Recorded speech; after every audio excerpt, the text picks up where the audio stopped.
Quake is a franchise, guys, that I think is one of the greatest first-person shooters of all time, and I don't know if there's any debate about it. This is a franchise, guys, that has really tested, time in a way in which we have seen a franchise go that started in 1996 and has gone through some some turmoil, has gone through some ups and downs, of course, like any huge franchise. But I think that there's a real need and a real want for a continuation of this franchise. So let's talk about Quake and where is Quake 5 at this point.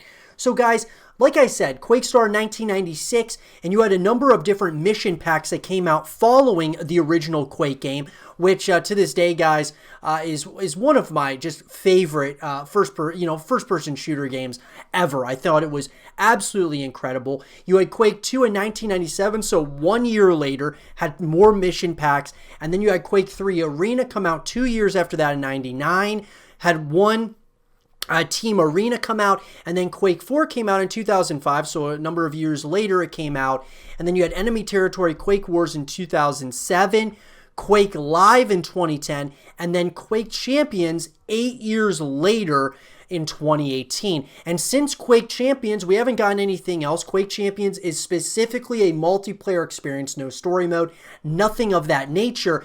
And I think, guys, that here's the thing. Quake, I believe, is one of those games that kind of reminds me of what could be, not necessarily like Doom, but similar to that. I mean, Bethesda, as well as, ID Software, are the ones who have kind of helmed this franchise. Now, obviously, Bethesda kind of took over in 2010. This went through a lot of hands, guys. It went through GT Interactive when it first came out, then to Activision Electronic Arts, Square Electronic Arts, to Bethesda Softworks. And so, look, here's the thing. I believe that what Quake is at this point is a game that, it's not necessarily a distant memory because it came out in 2018. We had Quake Champions, but only for, just a multiplayer experience, no story mode, nothing of that sorts. But I found a really neat article. It came out a little while ago, but I think it's still relevant to this day. From Omri Petit of PC Gamer, it's what Quake 5 can learn from Doom, and what they're talking about is Doom 2016. Doom and Quake are the twin gods of first-person shooter gaming. Their fates are inextricably bonded. With Doom's recent triumphant return, it's likely we'll soon catch wind of a new Quake. The time is right, too. It's been nearly 11 years since Quake 4 released, and revisits to a more traditional run-and-gun FPS design is a rising vogue. Whether it'll be called Quake, Quake 5, or Pennsylvania Quakers Revenge, ID's younger sibling can draw from Doom's strengths and shortcomings to rightfully stand among the pantheon of successful reboots. So look, guys, obviously Doom Eternal's come out, and this is being argued as one of the greatest first-person shooters of all time, which is that's a big statement, guys. People love Doom Eternal. I've played it for a little bit, and I really enjoyed the game as well, but could a Quake 5, in my personal opinion, guys, Bethesda has made a lot of mistakes with some of their franchises they own, and really Fallout being the main one at this point, at least one bad game, right? But more so than that, I think that it's important that Bethesda, they take and really cherish the titles that are doing, very well for them. Doom being one of them, and Quake could be the other one. Classic Doom is still being modded over 2 decades since its release, and its thriving WAD community remains a testament to the creativity of its badass and bizarre player content. Even one of its original creators has added to its legacy. The same can't be said about Doom Snap Map, a tool set intended for players to piece together and share custom levels in a seamless process. Its layout curbs complexity for approachability, and while ease of use for modding is a welcome concept in the PC, its limitations sorely underscore the lack of true mod support. So ID wisely chose to avoid saddling Doom Guy with needless characterization. His sole concern is the exquisite art of separating demons from their organs. It's all he needs to propel the plot, and no grimdark space marine trope can compare in effectiveness. Quake broadly follows suit. You're a lone warrior pitted against armies of ugly monsters, combat rules supreme in both universes, and Doom's exposition was smartly presented as a secondary diversion instead of an unavoidable necessity. Optional data logs and brief first-person sequences of Doom Guy or Doom Slayer punching some computer monitor is the best method for conveying as little or as much story as the player wants. So what I think they're getting at here is, look, make a story mode, right? Quake Champions, it's a multiplayer experience. It's fun, people enjoy it, but look, get back to the core of Quake. Make this a great, multiplayer experience, but also a campaign. Make it like a great co-op experience. Make it a great esport again. And that's what I think so many people want at this point. They want there to be a full package here. Kind of like what you're getting with Doom Eternal. You're getting like this full package deal. I mean, not only is it a great, a campaign, you got yourself, of course, a very unique battle mode, that being the multiplayer. So just different ways that you can connect with the franchise, I think, is what we're looking for in a Quake 5.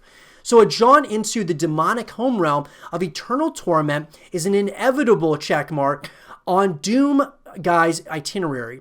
The point of departure is a portal swirling in the center of the Mars UAC facility. The compound sports a straightforward rendition of corporate lab disaster. Interior decorating, chrome paneling, beeping sign stuff, a neutral-voiced AI calmly recounting horrific casualty rates over the PA and the occasional culty candle circle. Doom's depiction of hell is a surprisingly tame translation, a rockier, readier Mars-style exterior with floating boulders and skulls carved everywhere. For a place acting as the planar trophy hall of conquered dimensions, hell is less Dali and more Dio Albin cover. So, obviously, guys, this is something like that Quake could take from Doom. Because they're similar, like they're very different, but at the same time they're similar in different ways, right?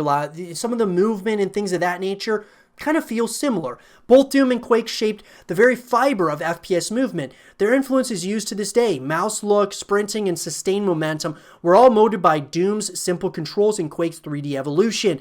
Doom 2016's emphasis on old school speed was a welcome relief to the sluggishness of Doom 3's more survival horror style, and the frenetic combat reflected the importance of staying in motion to survive a constant threat.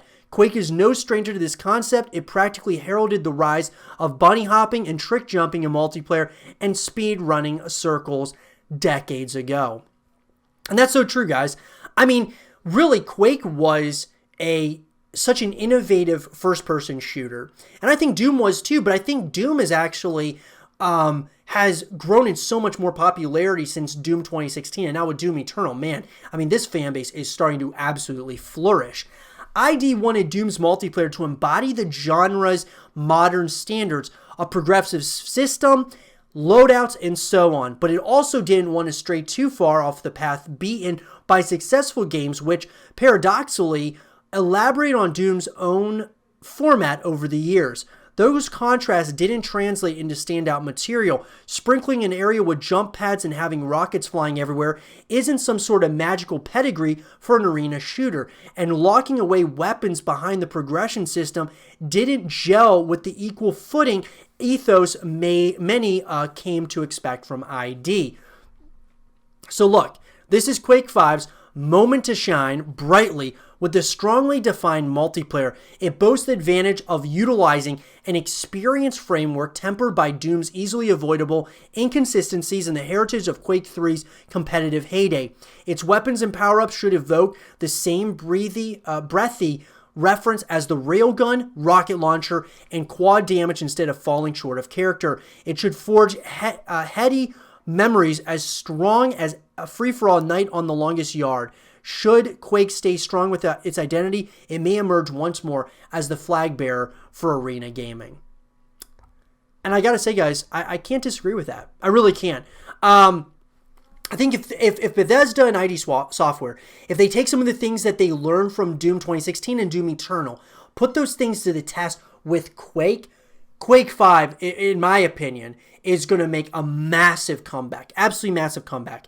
And if you're a fan of the Quake franchise, I really think that you should be excited because number one is you see the success of Doom. You see what Doom's doing.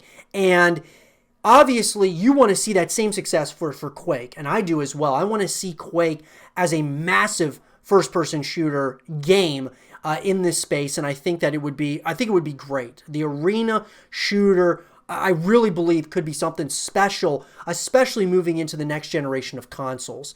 But let me know what you guys think. What do you guys want to see the most in Quake 5? Let me know in the comment section below. And for more Quake 5 content and videos, stay here with Zero TV.